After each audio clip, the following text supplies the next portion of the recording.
మేషరాశి వారికి ఒకవైపు ఏళ్లనాటి శని అర్ధాష్టమ గురు సంచార స్థితి జరుగుతూ ఉండగా కార్తీక మాస శివరాత్రి రోజున పోలి అమావాస్య సందర్భంగా మహాదేవుణ్ణి స్మరణ ధ్యానం వలన గ్రహదోషాన్ని తొలగించుకొని ఐశ్వర్యాన్ని ఆనందాన్ని ఎలా పొందాలో అలాగా ఏడాది తర్వాత రవి భగవానుడు అష్టమ స్థానంలో కుజుడు స్వక్షేత్రకంగా ఉన్నప్పుడు దోషాన్ని ఎలా తొలగించుకోవాలో ఈ వీడియోలో సవివరంగా సంపూర్ణంగా తెలుసుకుందాం.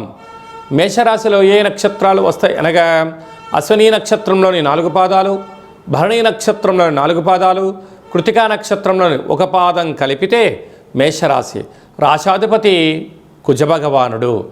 అలాగా విశేషంగా అర్ధాష్టమ గురు సంచార స్థితి ఉన్నప్పుడు నిప్పుకు నీటికి విద్య ఉద్యోగ విదేశీయాన ప్రయాణ కార్యక్రమాలు చేసేటప్పుడు ఎన్నో జాగ్రత్తలు అవసరమని చెప్పి జ్యోతిర్విజ్ఞానం తెలియచేస్తుంది. నోరు ఉంది కదా అని చెప్పి దయచేసి వాగొద్దు. అలాగా ధనం ఉంది కదా అని చెప్పి మంచినీళ్ళలాగా ఖర్చు పెట్టవద్దు.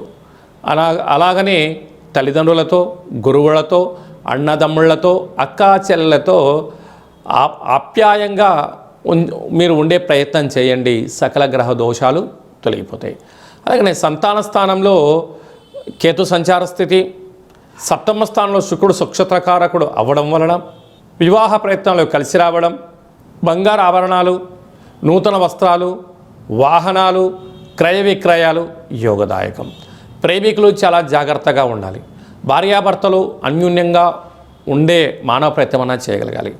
అష్టమంలో ఆరోగ్యకారకుడు, అష్టమంలో రుణ రోగ శత్రుకారకుడు, అష్టమంలో బుద్ధికారకుడు త్రిగ్రహ సంచార స్థితి ఉన్నప్పుడు దూరావాయు జల ప్రయాణాలలో ఇబ్బందులు, యంత్రాలతో ఆయుధాలతో అలాగనే ఫోన్ వాట్సాప్ స్టేటస్లలో అనవసరమైన సమాచారాన్ని చేరవేసి లేనిపోని సమస్యలు తెచ్చుకోవద్దు.